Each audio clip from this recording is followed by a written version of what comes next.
جب یہ قرآن کے اثرات قرآنی زندگی صحابہ میں آئی، قرآن کے اثرات صحابہ میں آئے تو ان کے دلوں سے مال کی محبت، دنیا کی محبت، پیسوں کی محبت کیسے نکل گئی۔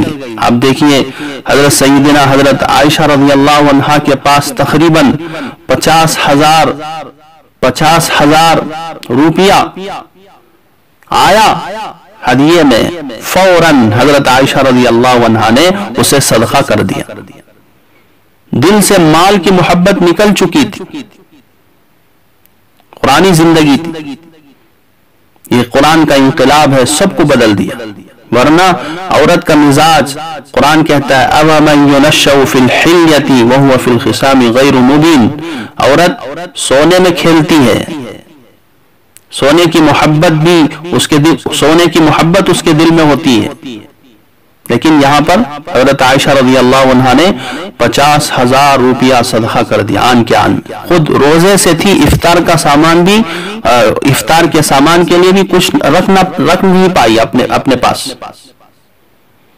حضرت جابر رضی اللہ تعالیٰ عنہ پریشان تھے، ان کی طبیعت میں تھوڑا سا بوجھ تھا، بیوی کو سنایا تو بیوی نے کہا آپ کے پاس جو 6 لاکھ درہم ہے اسے اللہ کے راہ میں خرچ کر دیں۔ تو فوراً 6 لاکھ روپیہ بیوی کے مشورے سے حضرت نے جو ہے خرچ کر دیا، تب جا کر ان کی طبیعت کا جو بوجھ تھا وہ ہلکا ہو۔ تو یہ اس زمانے کی عورتیں تھیں، قرآن پڑھتی تھی، قرآن پر عمل کرتی تھی، اور قرآن ان کی زندگیوں میں اپنا اثر چھوڑ کر جاتا تھا، اور انہیں لگاؤ تھا اعمال سے، انہیں لگاؤ تھا قرآن سے، اللہ کے نبی کی سنتوں سے۔ لہذا دنیا کو فتحی الفاظ قرآن نے کیا ہے، اس میں تزکیے کا نسخہ ہے۔ بہت سارے قرآن سن کر ماشاءاللہ اسلام قبول کی۔ حضرت امام احمد بن حنبل رحمت اللہ علیہ نے اللہ سے پوچھا خواب میں، یا اللہ آپ سے تقرب کا سب سے بڑا عمل کون سا ہے؟ تو اللہ نے فرمایا قرآن کا پڑھنا۔ قرآن پڑھنے والے کو اللہ اپنا قرب نصیب فرماتے ہیں۔ ایک بزرگ نے فرمایا ان اردت ان تعرف قدرک عند اللہ فانظر الى قدر القرآن عندک، اگر تو چاہتا ہے کہ اللہ کے ہاں اپنا مقام معلوم کرے کہ تیرا کیا مقام ہے اللہ کے ہاں، تو دیکھ لے کہ تیرے دل میں قرآن کا کیا مقام ہے۔ جو مقام ہم نے قرآن کا دیا ہے وہی مقام ہمارا اللہ کے ہاں۔ آج گھر گھر سے کون سی آوازیں نکلتی ہیں؟ میوزک کی، ناچ گانوں کی۔ پہلے زمانے میں قرآن کی آواز گونجتی تھی، جس کی وجہ سے ان کی زندگیوں میں برکتیں تھیں، ان کی زندگیوں میں راحتیں تھیں، امن چین سکون کے فیصلے اللہ کی طرف سے ہوتے تھے۔ آج یہ ماحول ختم ہو گیا تو پھر بے برکتی ہے۔ ہم قرآن کے ساتھ کتنا وقت گزارتے ہیں؟ دیکھیں ہم قرآن کو سمجھنے میں کتنا وقت گزارتے ہیں، قرآن پر عمل کرنے میں کتنا وقت گزارتے ہیں۔ حضرت عثمان رضی اللہ تعالیٰ عنہ فرماتے ہیں لو طہرت قلوبکم ما شبعتم من کلام ربکم، اگر تمہارے دل صاف ہوتے تو قرآن پڑھنے سے تمہارے دل کبھی نہ بھرتے، چونکہ ہمارے دل میلے ہیں گناہوں کی وجہ سے، ایک صفحہ پڑھتے ہیں تو تھک جاتی ہے طبیعت، پڑھنے کو اندر سے دل نہیں چاہتا، اس لیے کہ ہمارے دل مردے ہو چکے ہیں، ہمارے دلوں کے اندر گناہوں کے اثرات۔ اگر دل پاک ہوتے تو پھر قرآن پڑھنے سے کبھی جو ہے گھبراہٹ نہ ہوتی، قرآن پڑھنے سے کبھی جھجک نہیں ہوتی، پڑھتے جاتے اور مزے لیتے اللہ کے انوارات۔ تقرب اللہ کا سب سے بڑا ذریعہ ہے پابندی سے ہم تلاوت کریں۔ مسلمان کی ہر بیماری کا علاج قرآن ہے۔ اس لیے بزرگوں دوستو، جیسے رمضان میں ہم قرآن پڑھتے تھے ویسے ہی ہم غیر رمضان میں بھی جو ہے قرآن پڑھنے کے عادی بنے، روزانہ تھوڑا تھوڑا ہم قرآن پڑھے، عورتیں بھی مرد حضرات بھی۔ اور اسی اللہ نے ہمیں موقع عطا فرمایا ہے، وقت عطا فرمایا ہے، زندگی عطا فرمائی ہے۔ حدیث شریف میں آتا ہے جس کا مفہوم ہے دو چیزیں اللہ کی طرف سے ہمیں ملی ہے، خاص طور پر جن کی موجودگی میں انسان ان کی قدر نہیں کرتا اور ان نعمتوں کے جانے کے بعد ان کی قدر ہوتی ہے، وہ صحت اور فراغت۔ ایک نعمت صحت ہے اور دوسری نعمت فراغت کی ہے۔ صحت کی قدر جب ہوتی ہے جب بیماری آتی ہے، جب بندہ بیمار ہو جاتا ہے تو صحت کی قدر معلوم کرتا ہے، اور فراغت کی قدر جب ہوتی ہے جب انسان عمل کے قابل نہیں رہتا۔ دونوں کی قدر یہ ہے کہ محاسبہ کرے ہم اپنے اعمال کا اور فکر کرے آخرت کی، گناہوں سے اپنے آپ کی حفاظت کرے۔ کسی نے کیا خوب لکھا ہے، ہر گناہ ایک کرونا وائرس ہے۔ کرونا وائرس سے کیسے ماسک پہنتے ہیں، دور دور رہتے ہیں، کسی سے ملتے نہیں ہیں، مسافہ، بیماری نہ لگ جائے۔ کہ کرونا سے بھی زیادہ سخت جو وبا ہے، جو نحوست کی چیز ہے، یہ گناہ ہے، اللہ کی نافرمانی۔ ہر گناہ ایک کرونا وائرس ہے جس سے آپ نے خود کو بچانا ہے۔ گناہ سے 2 میٹر کا فاصلہ رکھیے، ذکر کا ماسک قائم رکھیے، استغفار کا سینیٹائزر استعمال کریں۔ اگر آپ 5 وقت نماز کا سیلف ڈیفینس قائم رکھیں تو آپ کے ایمان کا امیونٹی سسٹم ہی اس وائرس کے لیے کافی ہے۔ انسان کو بگاڑنے والی 2 چیزیں ہیں، ایک اس کا نفس جو اندر سے بگاڑتا ہے اور باہر سے اس کو شیطان بگاڑتا ہے۔ علماء نے لکھا ہے نفس کی 3 قسمیں، نفس امارہ، ایک ہے نفس لوامہ اور ایک ہے نفس مطمئنہ۔ اب نفس امارہ کیا ہوتا ہے؟ یہ نفس گناہوں پر ابھارتا ہے بندے کو، اور ہمارا تزکیہ ہوا ہے رمضان میں روزوں کی وجہ سے، قیام اللیل اور تہجد اور پھر تراویح کے ذریعے سے، کہ یہ نفس امارہ جو گناہوں پر ابھارتا ہے یہ نفس لوامہ میں تبدیل ہو جائے اور پھر نفس مطمئنہ ہو جائے۔ نفس امارہ گناہوں پر ابھارتا ہے اور نفس لوامہ یہ گناہ کرنے کے بعد اندر ایک شرم محسوس ہوتی ہے اور پھر اندر سے یہ بات پیدا ہوتی ہے کہ بھئی یہ تو گناہ ہے، نہیں کرنا چاہیے تھا، یہ نافرمانی اللہ کی، اسے نہیں کرنا چاہیے تھا۔ تو نفس امارہ کے بعد نفس لوامہ۔ نفس امارہ یہ جو ہے گناہوں پر ابھارنے والا نفس ہے، اور نفس لوامہ یہ ملامت پیدا کرنے والا نفس ہے۔ تو نفس امارہ کے لیے محنت کی ضرورت ہے۔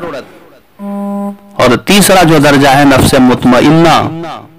نفس مطمئنہ انسان اعمال حسنہ، اتباع سنت کرتا ہے، پھر اس کا نفس مطمئنہ بن جاتا ہے۔ نیک کام کرنے کے بعد، سنتوں کے اہتمام کے بعد اس کا نفس مطمئنہ بن جاتا ہے۔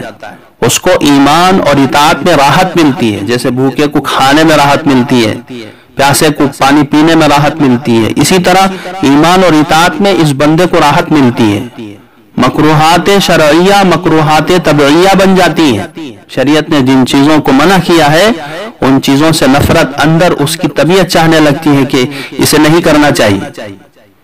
ان عبادی لیس لک علیہم من سلطان، کہ جو اللہ کے نیک بندے ہوتے ہیں جن کا نفس مطمئنہ ہوتا ہے، اللہ تعالیٰ انہیں محفوظ فرماتے ہیں، حفاظت فرماتے ہیں شیطان سے۔ شیطان کا داؤ ان پر نہیں چلتا۔